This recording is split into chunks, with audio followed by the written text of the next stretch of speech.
Bismillahirrahmanirrahim. Donc toujours dans le cours de théorie de communication du master académique communication moderne. Donc vous avez mes coordonnées pour me contacter.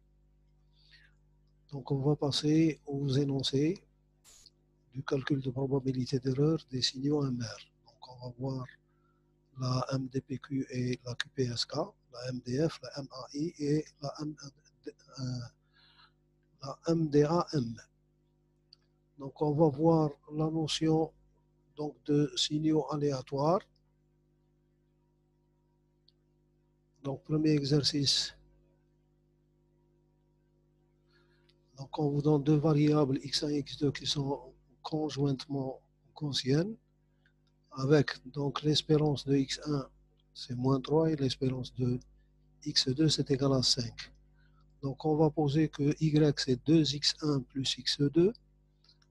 Donc la covariance entre x1 et x2 elle est moins 1 et la variance de x1 elle est égale à 1 et la variance de x2 elle est égale à 9. Donc on vous demande de trouver la probabilité que y soit inférieur à 3 en termes de la fonction donc q avec un argument positif. Deuxième question, soit z est égal à x1 plus ax2, c'est-à-dire c'est une combinaison de x1 et x2. On demande de trouver la constante a de telle sorte que z soit indépendant de y. Donc deuxième point, c'est le bruit thermique. Donc l'exercice 2, un récepteur idéal à la température ambiante donne une DSP de bruit thermique développée sur une résistance de 1 ohm qui est N0 est égal à KT0 où K c'est la constante de Boltzmann qui est égale à 1,3810 moins 23 joules par Kelvin par degré Kelvin bien sûr. T0 est la température ambiante de la salle souvent prise égale à 290 degrés Kelvin. B c'est la bande B est égal à 20 mégas, c'est la largeur de bande du récepteur et son facteur de bruit il est de 6 dB. Quelle est la valeur de N0? Quelle est la valeur pour un récepteur de la densité spectrale de puissance en milliwatts et en dBm du bruit, sachant que N0 elle est égale à 10 à la puissance F sur 10 KT0. Où F c'est le facteur de bruit qu'on appelle en anglais noise figure. Il est toujours donné en décibels. L'exercice 3, les propriétés statistiques et leur équivalent électrique donc pour le bruit. Donner la signification exacte de la fonction de densité de probabilité, en anglais la PDF. Formule et courbe. Donner la signification exacte de la densité de probabilité gaussienne à puissance égale à 1 et de moyenne M. On vous demande de donner la formule et la courbe pour obtenir cette probabilité. Donc, pour obtenir une valeur supérieure à Z. La signification aussi exacte de la densité de probabilité gaussienne de variance égale à sigma est égal à 1 et de moyenne nulle. Formule et courbe, donc toujours pour obtenir une valeur supérieure à Z. La signification exacte de la fonction densité de probabilité gaussienne de variance égale à sigma, quelconque, et de moyenne nulle. Donc la même chose, formule et courbe pour obtenir la probabilité d'avoir une valeur supérieure à Z. L'exercice 4, ayant un ensemble de signaux, donc on considère une modulation PSK à 8 états, donc avec SI qui est égal à 1 cosinus de pi F0T, donc plus pi sur 4i où i prennent les valeurs de 0 à 7 et t est compris entre 0 et grand T. Pour trouver les fonctions de base de la relation ci-dessus, quelle est la dimension de l'espace signal résultant, dessiner le diagramme de constellation de cet ensemble de signaux, quel est le mappage préféré des symboles SI et représenter la constellation correspondante. Trouver la distance donc euclidienne entre deux points de signal dans la constellation. Pour m égale à 8, déterminer la distance minimale des minimums entre les points de signal, déterminer de combien de dB l'énergie du signal transmis ES doit être augmentée pour atteindre le même démin pour m est égal à 4. Exercice 5, on considère des signaux quaternaires obtenus par une MDPQ, donc c'est modulation par déplacement de phase quadratique, ou bien, donc en anglais, c'est QPSK, donc Quadrature Phase Shift Keying, dont la relation est donnée par SI de T, c'est racine de 2ES sur TS, cosinus de PFCT, plus 2I-1 facteur de pi sur 4, avec les valeurs de I allant de 1 à 4, et bien sûr l'intervalle de temps compris entre 0 et grand T. Développer cette relation, à partir de la relation A, déduire les fonctions de base. Donc le C, réécrire en fonction, donc réécrire cette relation en fonction des fonctions de base, psi1 et psi2, que vous avez trouvées en B. Calculer les composantes du signal binaire conformément aux fonctions de base de cette constellation. Calculer l'énergie par symbole, calculer l'énergie par bit et le rendement en puissance.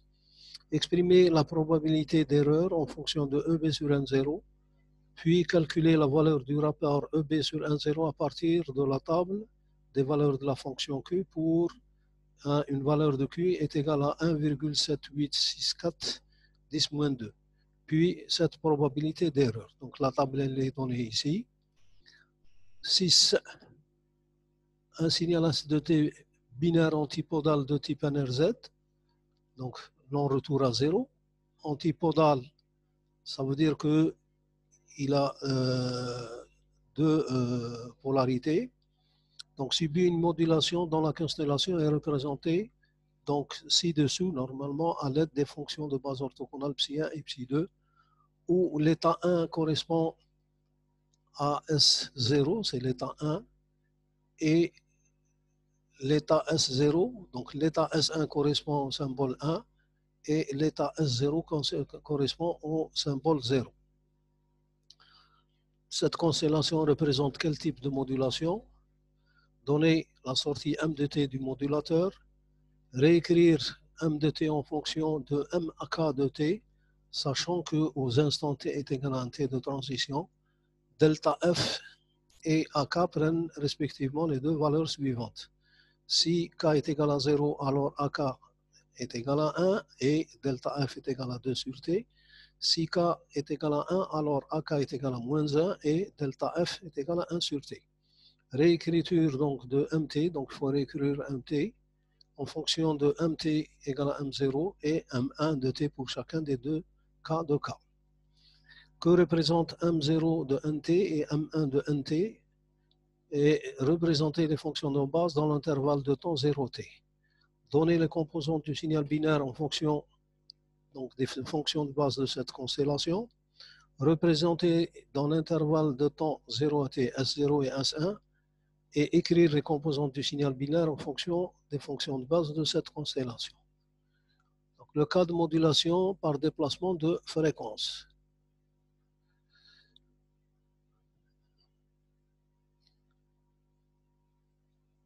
Exercice 6.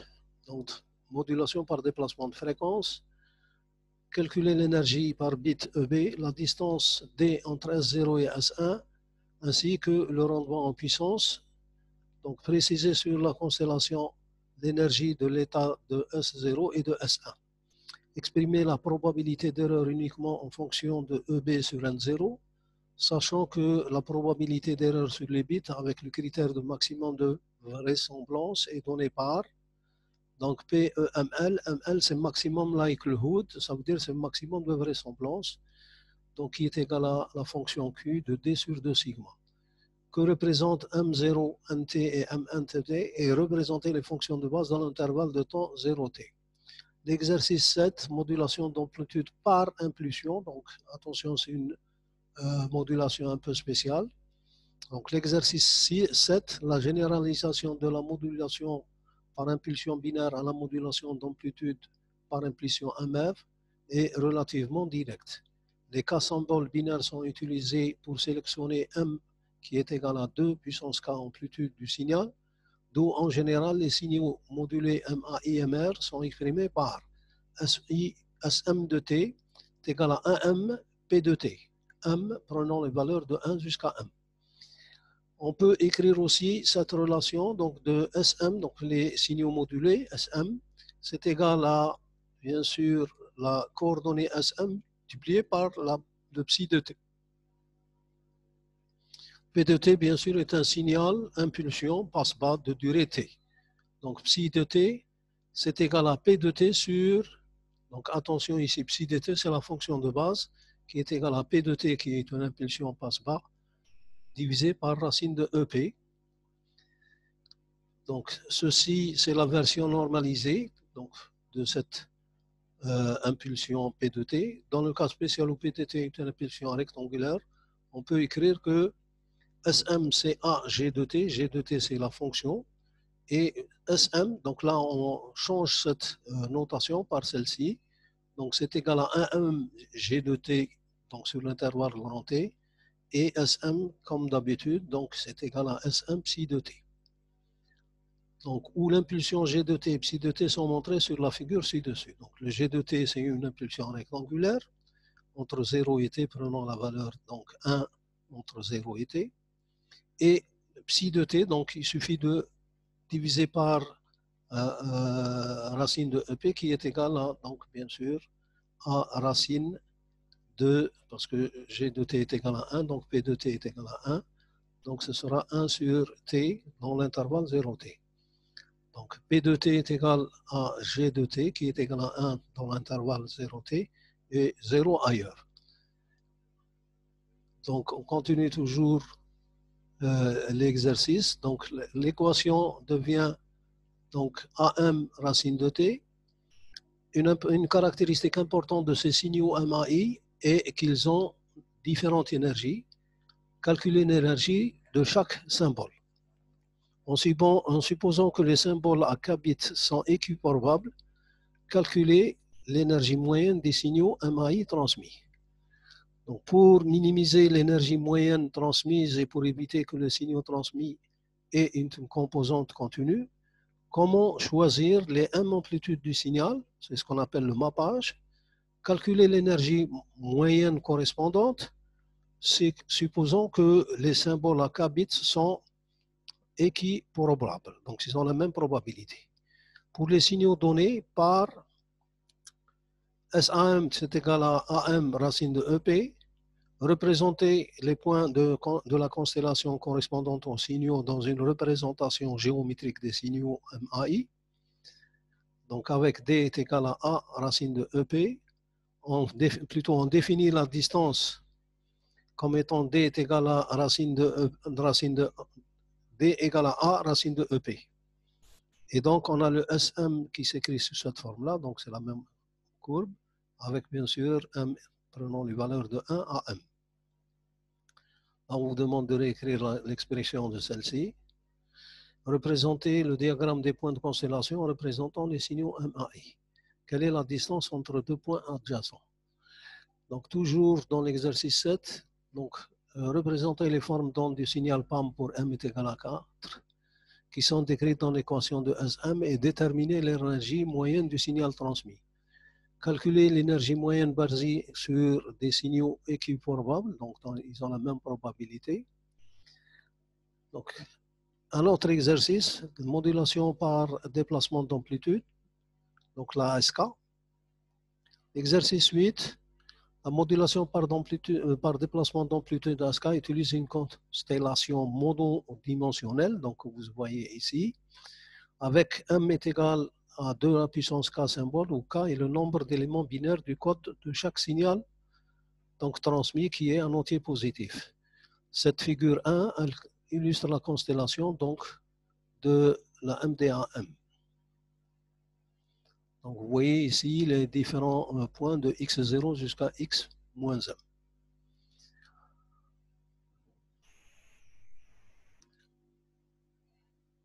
Donc montrer un sous-ensemble de points de plus faible énergie d'une échelle de quelle distance? D. La fonction de base peut être n'importe quelle fonction d'énergie, mais souvent elle est comme suit. Phi n est égal à sinus est égal à 1 sur racine de t, sinc de t sur t. Les amplitudes des symboles appartiennent à quel intervalle? Que peut-on dire de ces niveaux d'entrée? Donc amplitude des symboles. La distance minimale entre les points de la constellation, donc MDAM, elle est abrégée par D minimum est égal à D. Les deux signaux donc binaires antipodales et 2B, 1Q sont-ils des exemples de signaux PAM? Calculer l'énergie moyenne du signal PAM,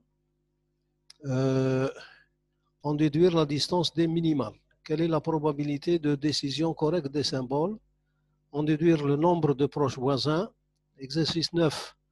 Utilisant la figure ci-dessous, déterminer approximativement le signal, donc le rapport signal abru nécessaire pour atteindre une probabilité d'erreur sur les symboles. Donc, la probabilité d'erreur, elle est égale à 10-6 pour M, 2, 4 et 8. Donc, elle est donnée ici. Donc, on vous demande de trouver approximativement le rapport EB. Donc, ici, c'est ce rapport-là, pour avoir une puissance, donc, une probabilité d'erreur sur les symboles de 10-6. Signaux quaternaires, l'exercice 10. Exprimer cette relation à l'aide des fonctions de base en développant cette relation. Donc, on vous donne cette relation. Donc, il faut trouver les fonctions de base. Développer et réécrire les composantes du signal binaire conformément aux fonctions de base. Et puis, on vous demande de trouver les composantes, donc SI de T, du signal binaire conformément aux fonctions de base. Exercice 11. Calculer la probabilité moyenne d'erreur sur les symboles pour une AMAQ16 en utilisant la borne d'union. Donc, utiliser le nombre de plus proches voisins. Puis, représenter la constellation en indiquant les différents symboles et calculer pour chaque cas le nombre de plus proches voisins. Trouver le nombre moyen de plus proches voisins. Montrer que généralement la constellation MAQ dérive d'un produit cartésien de deux constellations PAM. Donc, c'est des modulations d'amplitude, c'est pulse amplitude modulation. Comment calculer l'énergie de ES et EB, le rendement en puissance et la probabilité d'erreur. Donc, calculer l'expression exacte de la probabilité d'erreur et comparer le résultat précédent avec le résultat précédent, ça veut dire c'est en utilisant l'union des probabilités. Calculer le nombre moyen de plus proches voisins. Supposons que les composantes en phase et quadrature du bruit sont statistiquement indépendants et que tous les symboles sont équiprobables. L'exercice 12, toujours modulation par déplacement de phase binaire, VPSK. Elle est utilisée pour la transmission de données sur un canal AWGN avec une densité de puissance spectrale, donc avec une densité de puissance spectrale qui est 1,0 sur 2, qui est égal à 10-10 watts par Hertz. Donc c'est une densité spectrale bilatérale. L'énergie du signal transmis est EB est égal à A carré T sur 2, où T est la durée du bit et A l'amplitude du signal. Déterminer la valeur de A nécessaire pour atteindre une probabilité d'erreur de 10-6 si le débit est donné par...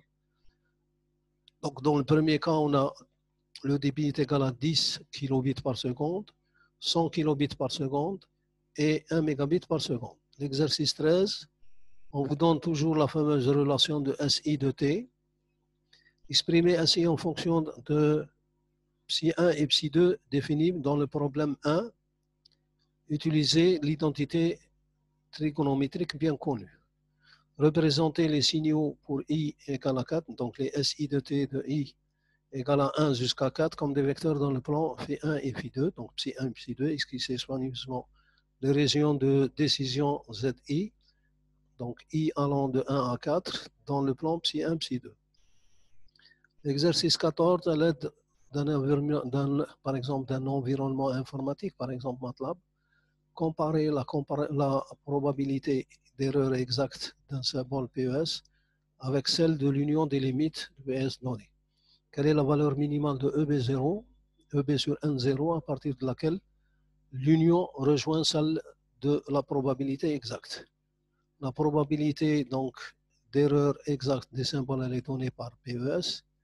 La probabilité d'erreur d'un symbole de limite de l'union, elle est donnée par cette probabilité. Vous avez donc les deux probabilités faut faire un programme en MATLAB pour pouvoir représenter ces deux probabilités PES et PES union. Donc ceci termine ce cours. Donc